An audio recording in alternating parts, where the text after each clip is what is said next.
Trilhas da Democracia de hoje, entrevista Heloísa Starling, professora titular do Departamento de História da Universidade Federal de Minas Gerais, onde coordena o projeto República, Núcleo de Pesquisa, Documentação e Memória.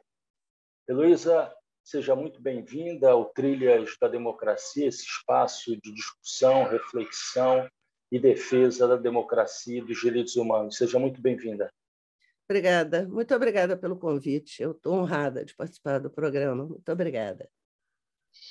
Heloísa, eu gostaria de começar essa entrevista fazendo a leitura das 4 últimas linhas da conclusão do livro, que já é um clássico da historiografia brasileira, que você concluiu, e você e Lilia Schwartz concluíram em janeiro de 2015, Brasil, uma biografia, em que vocês dizem: a grande utopia, quem sabe ainda, seja acolhermos os valores que têm como direção a construção do que é público, do que é comum.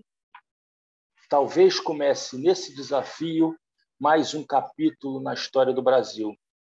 Afinal, feita a opção democrática, também a República pode recomeçar. Heloísa, por que nos últimos 7 anos nós nos distanciamos tanto dessa grande utopia? Olha só, quando Lília e eu fizemos finalizamos o Brasil, uma biografia, tudo indicava, né, que, do ponto de vista da democracia, tínhamos mesmo avançado de uma forma inédita na história do Brasil e tínhamos o período mais longo de experimentação democrática da história recente. Mas não tínhamos resolvido a República, quer dizer, a República é uma casca no Brasil.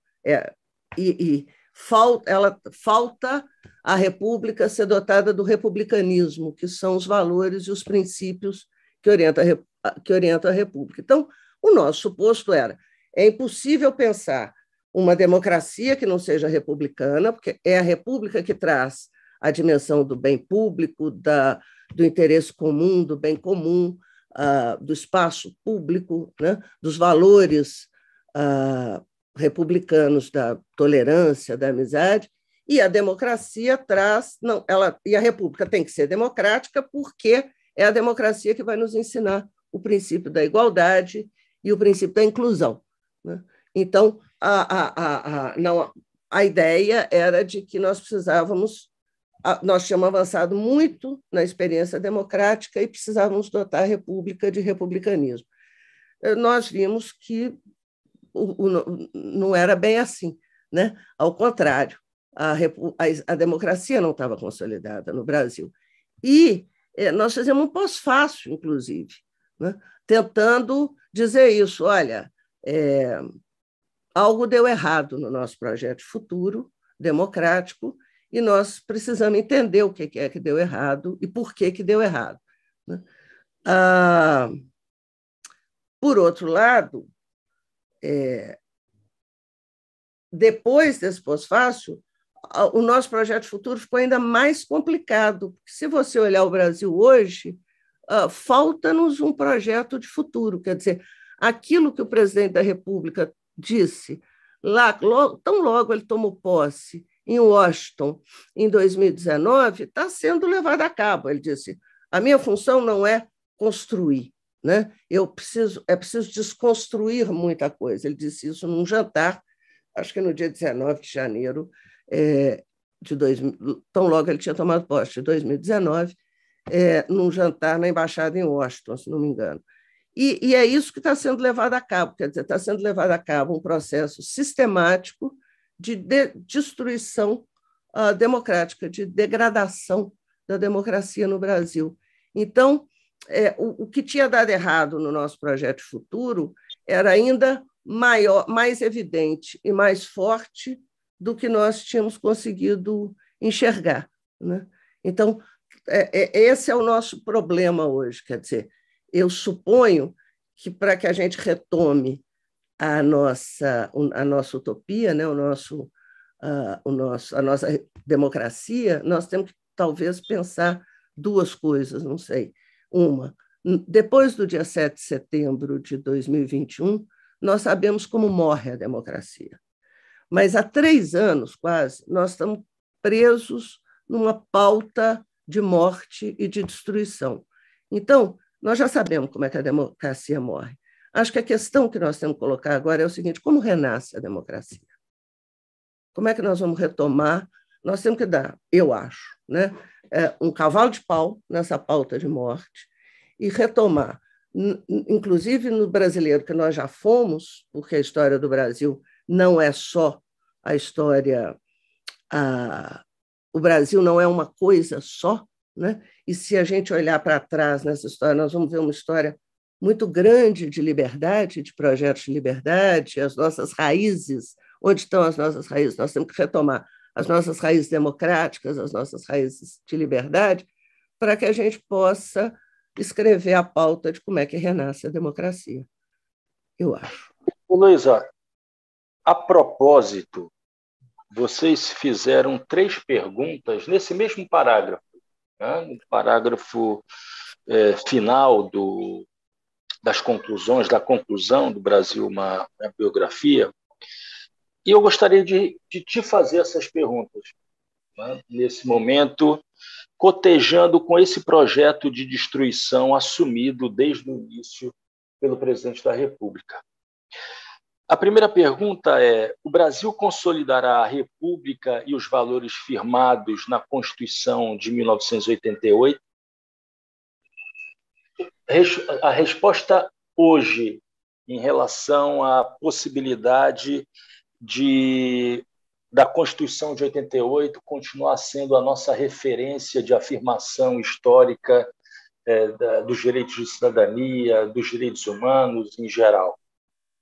Olha, nesse momento, a Constituição está sendo muito atingida, né? Quer dizer, num processo de degradação democrática, o alvo de uma ação voltada para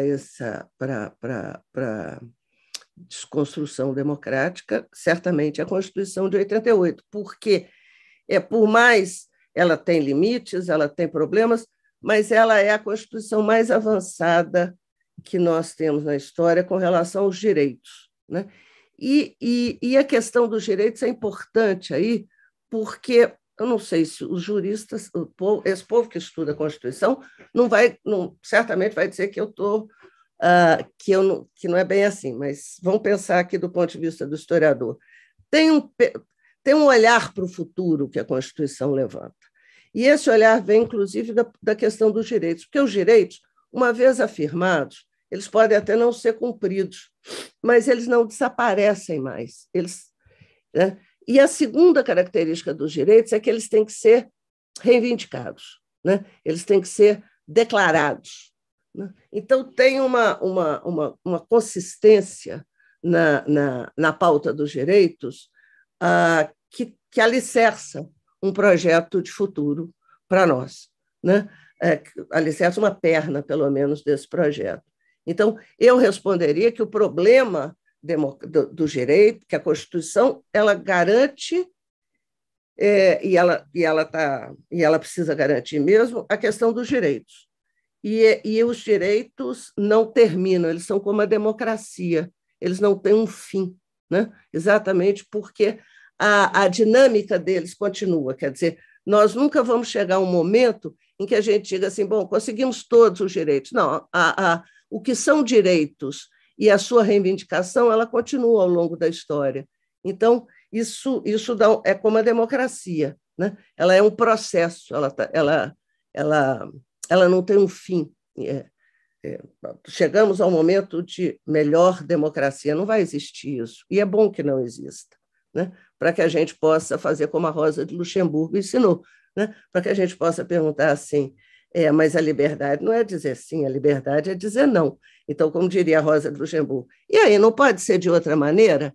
Então, com isso, essa é a vitalidade da democracia. No caso da República, talvez o problema da Constituição é uma aposta imensa na democracia e uma retração na ideia da República. Quer dizer, é como se a República fosse um sinônimo da democracia, como se a República fosse uma forma política e, portanto, vazia de republicanismo, e ela se viste sinônimo da democracia. Não serve, né?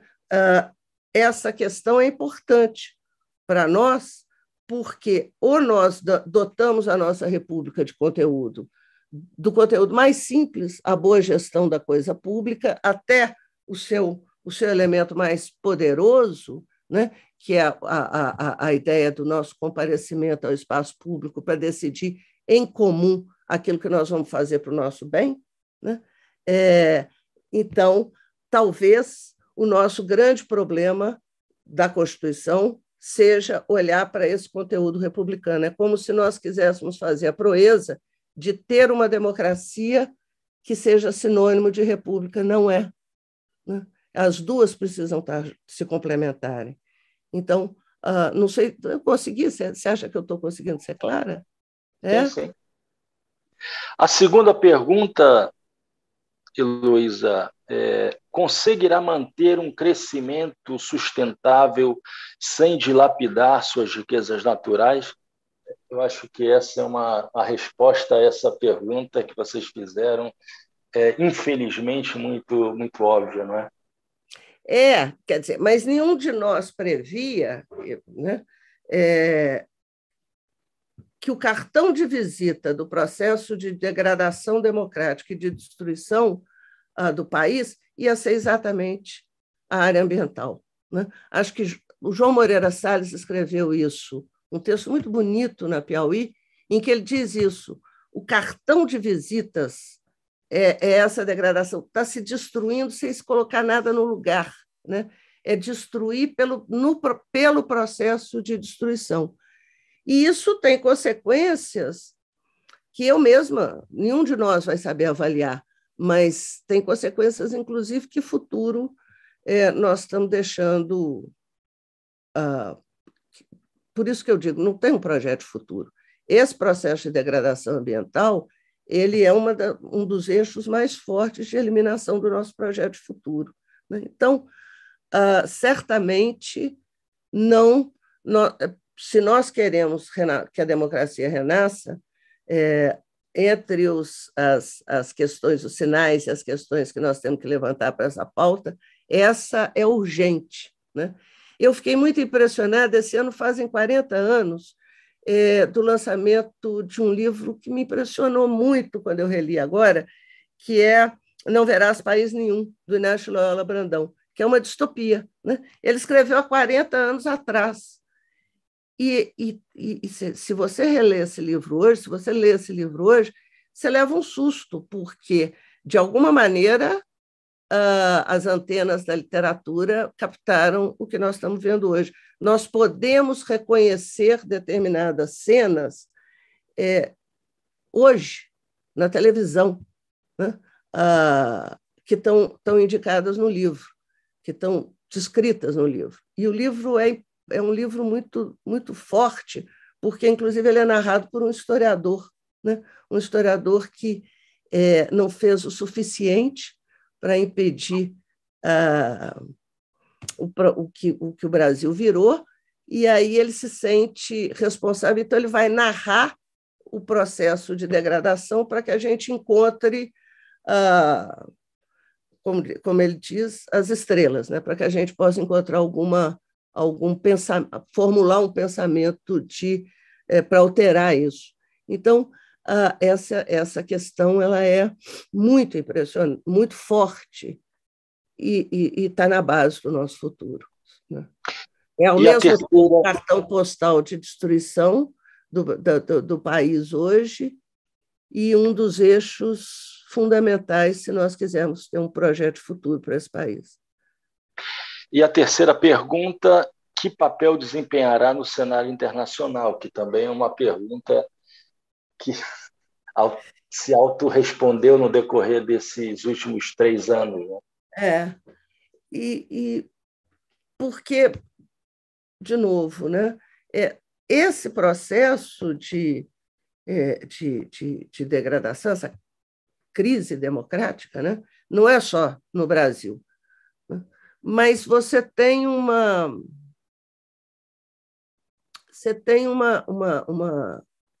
como é que a gente fala, né? Qual é a relevância do Brasil hoje? Nenhuma.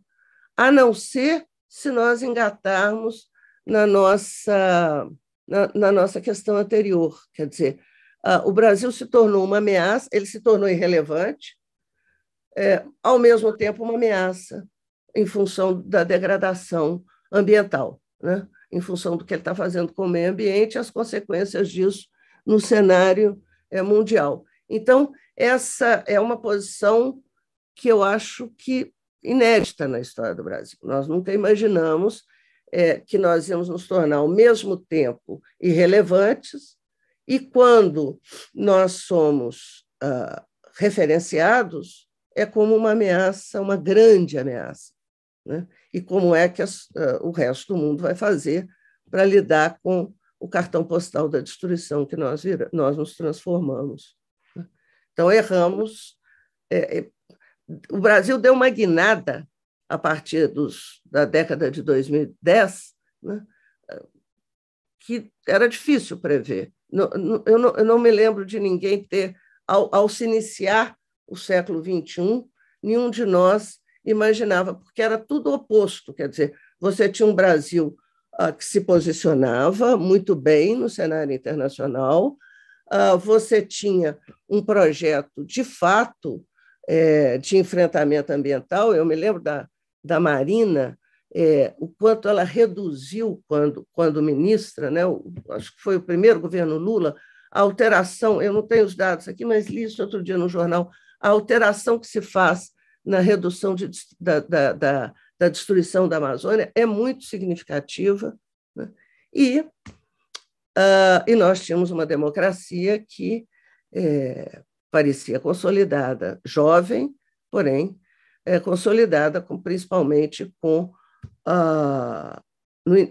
os 2 anos, os 2 governos, o governo Itamar, o próprio impeachment do Collor. Quer dizer, nós tivemos o governo FHC, nós tivemos uma série de procedimentos, e depois os 2 governos Lula, nós tivemos uma série de procedimentos que indicavam isso. Olha, a democracia está consolidada, avançamos no meio ambiente e estamos buscando uma posição no cenário internacional de relevância.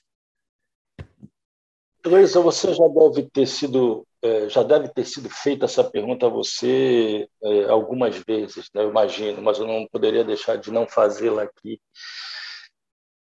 Esse período que corresponde exatamente a esse período do renascimento da ideia do Brasil como um país do futuro, colocado nos seus devidos termos, mas como tendo assegurado o caminho democrático, ainda que com as suas contradições, né, de um aparato legal avançado e uma realidade social ainda apegada a esse nosso passado escravista.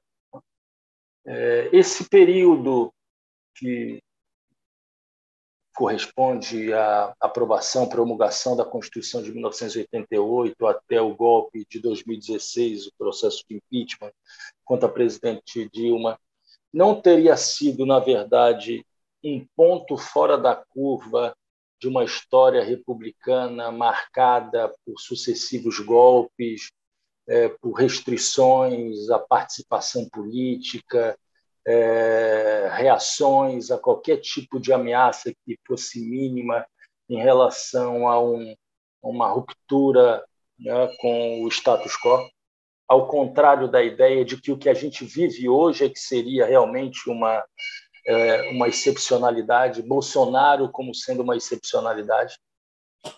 Olha, não. Vamos pensar o seguinte, porque é o que eu chamo da nossa agenda de morte e destruição. Nós estamos prisioneiros dela e estamos olhando para o passado e vendo um lado do passado. O Mar de Andrade diz uma coisa que eu acho que é muito legal para a gente pensar, inclusive hoje. Ele diz o seguinte: olha, o Brasil não é uma coisa e outra, ele não é uma coisa ou outra, né? Autoritarismo ou democracia. Ele é uma coisa e outra. Tá? Então, quando a gente olha para, né, trás, quando a gente olha para a história do Brasil, a gente reconhece isso que o Mário de Andrade está dizendo. Né? Porque se o período que nós vivemos, a partir da Constituição, a partir de 88, né, até os anos 2010, é um período de consolidação democrática, a Segunda República também foi. Né?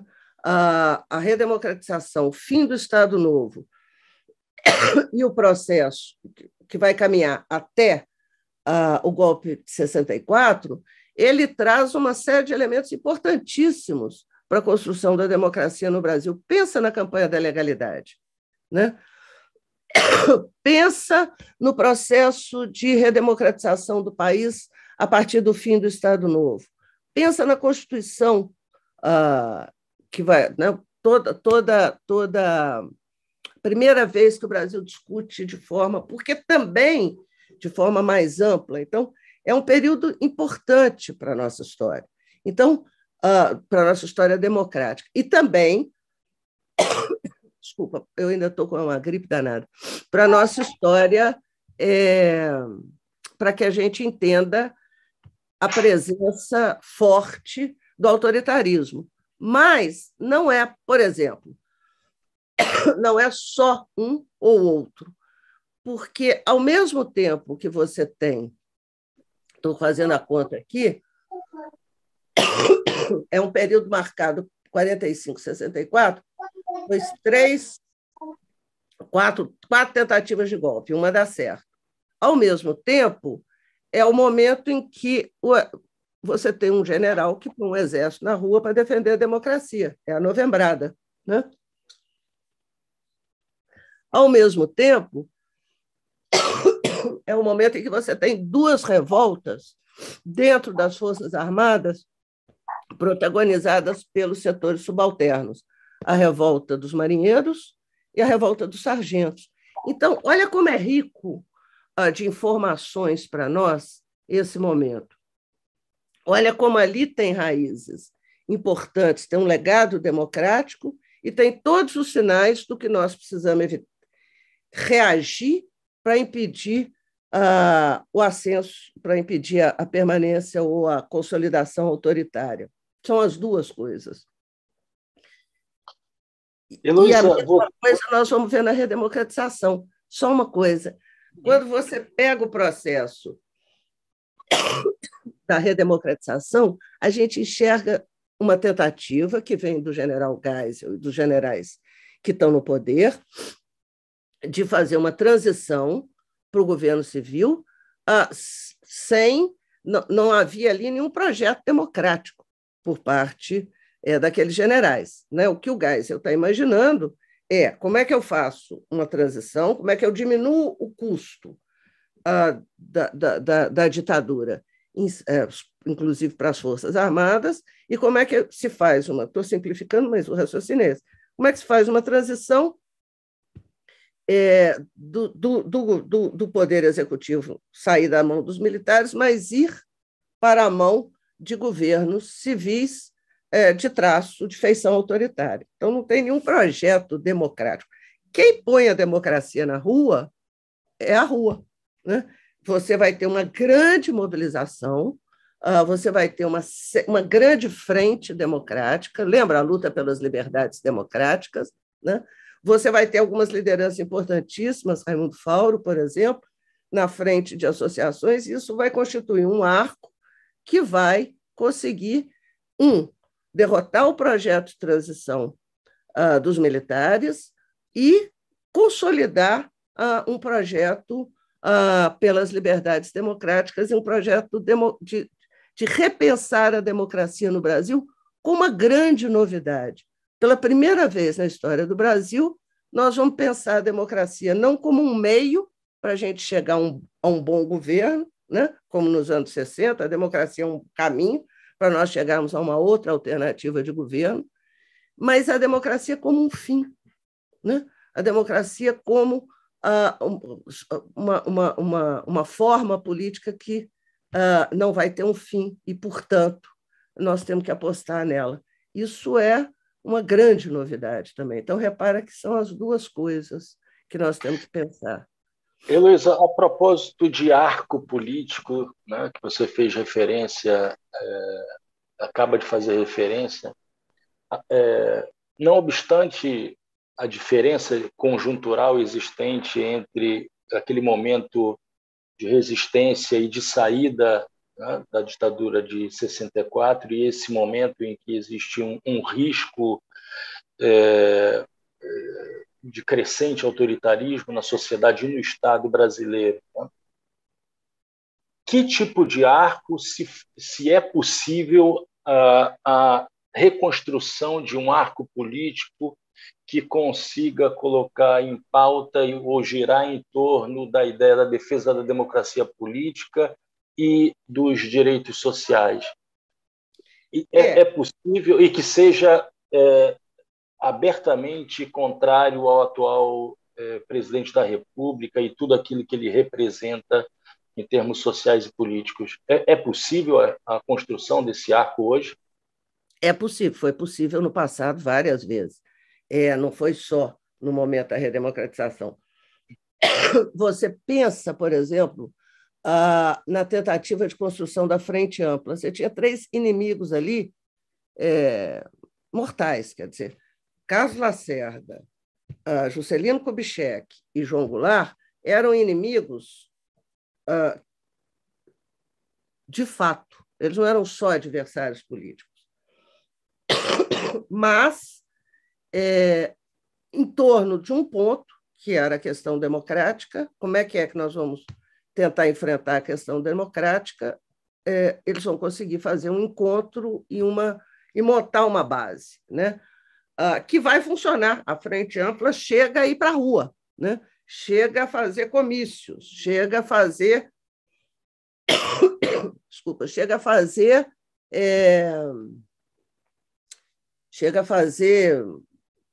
texto, comício, agitação, chamar as pessoas, e isso vai ameaçar os militares. Não é à toa que Lacerda, né, você vai ter, na hora que vier o AI-5, os 3 vão ser penalizados.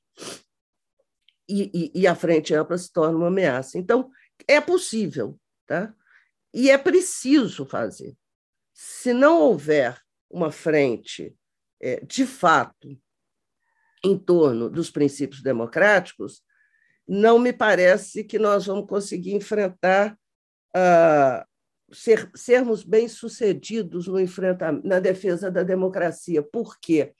Porque nós estamos lidando com uma situação em que você tem, de um lado, um poder executivo que opera na chave da destruição, mas ele tem apoio na sociedade. Uma fatia da sociedade brasileira continua, e não apenas emprestando apoio, como está disposta a chancelar um segundo mandato do presidente da República. E aí?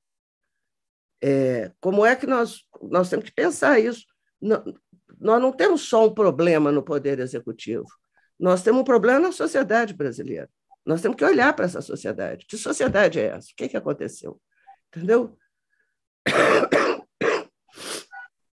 Eu acho que precisamos olhar, porque senão não tem frente. Agora, uma coisa que eu fico pensando também é o seguinte: nós precisamos cacifar as lideranças para que as lideranças políticas, como no passado, para que você recupere essa capacidade de construir um acordo em torno de pontos essenciais para a permanência e reconstrução democrática no país, né? Tem um livro que não foi traduzido em português, mas que é muito legal, que é o livro de um historiador inglês ele chama Tirania. Ele vai lá no Shakespeare, ele é um especialista em Shakespeare, Então, ele estuda as peças históricas do Shakespeare para entender o governo Trump, né? E é muito legal que ele fala, olha, aí ele cria uma categoria que ele tira do Shakespeare, que são os viabilizadores cínicos. São aquelas pessoas na sociedade, aqueles grupos, né, que sabem que o tirano é inconfiável, sabem que ele é um tirano, mas emprestam apoio a ele, garantem a permanência do tirano, porque é um modo que eles acham que vão controlar esse tirano e vão se beneficiar dele. Isso lá no Shakespeare. E aí, então, o Greenblatt, que é o historiador, ele diz, vamos criar e aí depois o Sérgio Abranches, que é um cientista político brasileiro, fala, vamos criar os viabilizadores cívicos, né? Então, talvez que é o oposto. Temos os viabilizadores cínicos que sustentam o tirano e os viabilizadores cívicos que vão funcionar, que devem funcionar como essa base de sustentação para que se construa um acordo em torno de princípios mínimos e básicos. O que a gente faz? Para garantir a democracia. 2, quais são os pontos que nós precisamos para que ela possa renascer entre nós? Eu sugeri outro dia aos meus alunos, eles ficaram rindo de mim, falei, gente, eu comprei um caderninho. Todo mundo que eu quero pegar na curva e reclamar, eu estou anotando no caderninho, entendeu? Um caderno de fiado. Eu vou anotando. Depois a gente briga, né? Agora eu não vou tomar cerveja com as pessoas, mas eu acho que é fundamental os viabilizadores cívicos, para que eles possam identificar esses pontos e formarem essa rede de proteção. Porque o problema não é só o executivo. O problema é o fato de que uma fatia da sociedade brasileira está mobilizada, é uma minoria, mas ela é suficiente para ser uma ameaça à democracia. Ela está mobilizada, ela está disposta a chancelar um segundo mandato e ela aposta na destruição democrática. Heloísa, você, em março desse ano, numa palestra, numa aula magna, né, de abertura dos cursos, dos programas de pós-graduação da Universidade Federal da Bahia, você afirmou que havia se rompido uma, abre aspas, epiderme civilizatória que encobria uma sociedade fundada na escravidão, violenta, autoritária e desigual, e que não se olhava para si mesmo. A pergunta que eu te faço é se seria o nosso limite histórico de uma sociedade capitalista, periférica, de passado escravista colonial, patrimonialista, que teve inúmeros golpes de Estado durante a sua república, se esse não seria o nosso limite histórico, ou seja, uma sociedade com uma capa epidérmica fina, né, desses valores civilizatórios, me permita dizer, fundamentados nos direitos humanos, né, nos valores da democracia. E, por outro lado, se existe um caminho possível para que essa epiderme, quando for recosturada, esse rasgo acontecido nos últimos anos, se há um caminho possível para que essa epiderme, essa pele fina, se transforme numa casca grossa que seja suficientemente capaz de mexer nessas estruturas sociais de uma longa duração da história brasileira. Olha, quer dizer, a primeira coisa que eu acho que a gente tem que pensar é que a história não está escrita nas estrelas, ela não é destino. Então, não existe esse limite histórico. A história é escolha, né? Nós não estamos condenados a uma coisa nem a outra, porque isso depende do que nós vamos escolher. É bom termos isso, a gente ter isso na cabeça, para que não se crie uma falsa uma falsa impressão. Então é assim por que não? É assim que nós escolhemos que é assim. E, portanto, nós podemos modificar nossas escolhas. A outra coisa é que esse argumento, engraçado, eu tinha lido várias vezes o Nabucco ao longo da minha formação, mas nunca tinha visto isso no Nabucco. E aí eu me dei conta dele dizendo, quem diz isso é o Nabucco, ele diz, olha, o Brasil foi fundado numa única estrutura, que é a escravidão. Isso tem consequências. Um Estado que é fundado na escravidão, isso tem consequências para o tipo de sociedade que se forma, que é essa sociedade aí, hierárquica, desigual e violenta. Aí ele diz isso. Então, o que nós fizemos foi cobrir com uma camada epidérmica de valores civilizatórios e esconder essa sociedade. Ele diz, essa é a nossa ficção engenhosa de nação, né? Acreditarmos, e é uma ficção que deu certo, quer dizer, nós começamos a nossa conversa com eu dizendo assim, mas tudo indicava no século XXI que o caminho do Brasil estava pavimentado e não teria volta. O segundo ponto que me parece, então, importante é pensar essa questão que você levanta mesmo, que eu penso muito nela, quer dizer, como é que nós vamos enfrentar a nossa ficção engenhosa de nação? Uma coisa que eu tenho pensado, não sei se faz muito sentido, mas eu quero explorar, é que talvez esse também seja um problema que nós não que nós deixamos fazer a partir da nossa redemocratização em 88. Nós não reconhecemos que era uma epiderme, né? Nós não olhamos para a nossa ficção engenhosa de nação. Então, a primeira coisa é olhar para ela. A segunda é pensar o seguinte: nós investimos muito na democracia, naquilo que diz respeito às instituições democráticas e à prática democrática, voto, eleição, etc. E nós nos esquecemos que a democracia também é, para pensar lá com Tocqueville, um modo de viver em sociedade. Então, o que nós não enfrentamos, que vai nos permitir desmontar, reconhecer a nossa ficção engenhosa de nação e como enfrentá-la. Nós temos que construir o investimento na cultura democrática, na ideia de que a democracia é um modo de vida da sociedade, a nossa sociedade. Como é que nós vamos construir? Nós perdemos tempo nisso. Como é que nós vamos construir a prática democrática no cotidiano dessa sociedade? Porque só assim nós vamos enfrentar essa sociedade. Só assim nós vamos enfrentar essa ficção, né? E só assim nós vamos não só costurar a epiderme, mas impedir que ela se rompa. Ou, se ela se romper, não emergir esse fundo recessivo. A democracia como cultura, né? Como prática da sociedade e como motivo de orgulho, sabe? Repara, nós não temos nenhum... Nós precisamos olhar para as nossas experiências democráticas, reconhecer o nosso legado e avançar nessa cultura.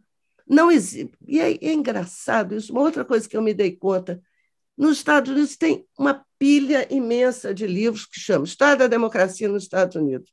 Nem tanta democracia assim, custaram para chegar nela, mas tem lá. França, História da Democracia. Não existe uma história da democracia no Brasil, já se deu conta? Quando é que a ideia de democracia desembarca no Brasil com seu sentido moderno, lá no final do século XVIII, né, com uma conjuração que nós esquecemos, que é a Conjuração do Rio de Janeiro? Como é que a Conjuração Baiana dota essa democracia de mais modernidade, no sentido da inclusão, e como é que essa ideia poderosa andou na nossa história e foi construindo soluções para nós, se enraizando em determinados procedimentos, mas, ao mesmo tempo, enfrentando os limites de uma cultura que nós não tornamos democrática. Falta, talvez esse seja o outro problema. Nós começamos conversando sobre a Constituição, talvez esse seja o problema. Investimos tudo nas instituições e na prática, e deixamos de investir nessa cultura. E na ideia de que a história é escolha. Então, ou nós vamos escolher a democracia e sermos capazes, como sociedade, de nos orgulhar da nossa escolha, reconhecer as nossas raízes democráticas, investir nas instituições, na prática e na cultura democrática, ou nós vamos fazer outra escolha. Mas são escolhas, não está escrito nas estrelas, né? E nós vamos ter que nos responsabilizar por essas escolhas. Luiz, eu queria te fazer uma última pergunta, o Trilha está chegando ao fim. Você lançou também com a Lilia Schwartz, em 2020, A Bailarina da Morte, né? Um livro sobre uma outra epidemia, né, da gripe espanhola. Né? E eu gostaria de dizer, eu deveria ter dito isso no início, quando eu citei Brasil, uma biografia, que todas as vezes em que eu recebo a visita de algum estudante estrangeiro, né, de algum professor estrangeiro que me pergunta, olha, gostaria de ler algum livro que representasse uma introdução, né, à história do Brasil. Desde que eu li Brasil, uma biografia, essa é sempre a minha indicação. Mas a minha pergunta é a seguinte: eu pergunto a você, gostaria de um dia perguntar a Lilia Schwartz, né? Vocês escreveram 2 livros muito importantes, um sobre a história do Brasil, me permita dizer, uma história do ponto de vista de uma totalidade, né, de relações existentes entre os diversos níveis da realidade, no largo período histórico, e, por outro lado, um livro que se situa num determinado período, num determinado fato histórico. Como você se sente como historiadora diante desse negacionismo histórico que trabalha tão facilmente assim com a negação, com a inverdade, com a mentira acerca do que aconteceu na história brasileira, mas na história mundial de maneira geral? Você diz com relação aqui no Brasil, a epidemia da Covid? Eu pergunto de maneira geral, como é que você lida, enfrenta, já que você acabou de falar da necessidade de uma cultura democrática, né? Como é que você lida com esse negacionismo histórico que se espraia em diversos setores da sociedade, muito alimentado pelo mundo, por esse canhão chamado internet, né, que consegue fazer a difusão de mentiras de maneira extremamente veloz? Eu acho que Lília lida melhor do que eu, porque ela tem uma presença nas redes sociais que eu não tenho.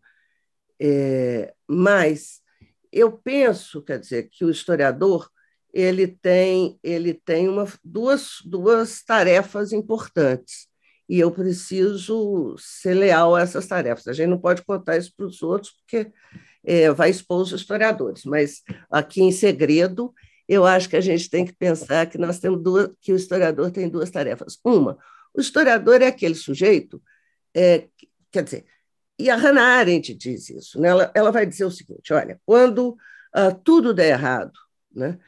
Quando o totalitarismo se instala, né? Ainda restam algumas possibilidades. Uma é o historiador, a outra é o poeta. E ela diz, porque o historiador é aquele que vai olhar para o passado e dizer assim, não pode ser de outra maneira, né? Porque no passado foi. Então, ele é o cara que te dá, ele consegue fornecer ferramentas para que você possa pensar a sua escolha, porque o negacionismo, a eficácia do negacionismo é tirar a sua possibilidade de escolha. Necessariamente tem que ser assim, tá? É irrevogável, né? Então, quando você diz não, tem que ser pode ser de outra maneira, porque já foi, né? Isso significa que você está fornecendo elementos para uma escolha, para que as pessoas possam escolher. A segunda tarefa do historiador, o historiador só lida com uma verdade, que é exatamente a única forma que ele tem para encarar esse negacionismo, que é a ostentação do fato na cena pública, né? Ele tem que levar o fato, a verdade factual é essa, aquilo que eu levo para a cena pública não pode ser desmentido, a não ser por força da mentira. Então, dando um exemplo, em 1964 ocorreu no Brasil um golpe de Estado. Por quê? Porque o golpe se completou e ocorreu, o momento do golpe é no momento em que eu declaro vaga a presidência da República no Congresso Nacional com o presidente da República em território brasileiro. Então, esse é um. Né?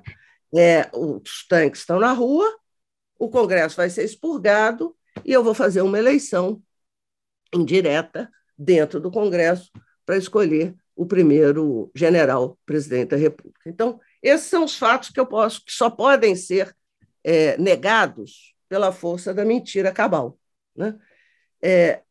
Ostentar esse fato na cena pública me dá o metro para que eu possa avaliar o poder e para que eu possa avaliar as condições dessa sociedade hoje no presente. Então, essas são as duas. E o negacionismo, ele funciona muito bem porque ele tenta desmontar com esses elementos. Ele nega a verdade factual e ele nega o fato de que. E ele diz para você o seguinte: só pode ser dessa maneira. Né? Lembra a Margaret Thatcher, num discurso dela terrível, em que ela dizia assim: não temos alternativa, só pode ser assim. Ora, como assim, minha senhora? Né? Como assim não temos alternativa? Claro que temos. Né? Sempre tivemos. O poeta nos diz, inclusive, como é que nós podemos imaginar essas alternativas. O historiador diz: nós temos alternativas porque no passado foi diferente. E o poeta fala: e nós podemos imaginá-las, como elas serão, como nós podemos escolhê-las e pensar o que vem pela frente. Né? A imaginação o poeta nos traz a imaginação. Essas duas questões, essas duas ferramentas estão sendo atacadas. Né? E funciona. O que eu não sei avaliar é qual é, de fato, o poder desse ataque, né? Se ele está sendo bem sucedido ou não. Porque, por outro lado, você tem uma série de recursos que a imprensa nos dá, como você tinha na ditadura, lembra? A imprensa alternativa, aquilo era sensacional. Olha como é que. E como é que você cria as condições de informação, como é que essa imprensa gera provocações para fazer a gente pensar. Né? E o pensamento é importante nessa hora também. O pensamento é um aliado fundamental para enfrentar o negacionismo, porque o pensamento é aquele vento. Na hora que você abre a janela, né? E entra o vento e tira tudo do lugar. O pensamento tira tudo do lugar. Né? E aí você fala: então pode mesmo ser de outra maneira. Né? Então, não é à toa que as formas totalitárias se impõem em situações em que os laços de relação interpessoal se degradaram e as pessoas pararam de pensar. Né? É preciso que a pessoa seja habitada pelo vazio de pensamento para que o negacionismo se imponha. O fato de nós estarmos enfrentando isso hoje dentro de uma fatia da sociedade brasileira não significa que que nós tenhamos perdido a nossa capacidade de escolha. Então, a minha aposta, digamos assim, para enfrentar o negacionismo é essa: abrir a janela, deixar o pensamento entrar, pedir ao poeta que acione a nossa imaginação, e aí a gente age. Heloísa Starling, professora titular do Departamento de História da Universidade Federal de Minas Gerais, onde coordena o Projeto República, Núcleo de Pesquisa, Documentação e Memória. Heloísa, muito obrigado. Obrigada a você. Pela entrevista. E oxalá as janelas se abram e uma ventania entre no Brasil no próximo ano. Mas nós vamos ajudar as janelas a se abrir. Nós é que vamos abrir a janela. Certamente. Tá bom? Um abraço, Heloísa. Obrigada, viu? Funcionou? Funcionou muito bem. E o Trilha da Democracia volta na próxima semana, sempre debatendo, dialogando sobre democracia e direitos humanos. Até lá. Até lá. E abre a janela. E abre...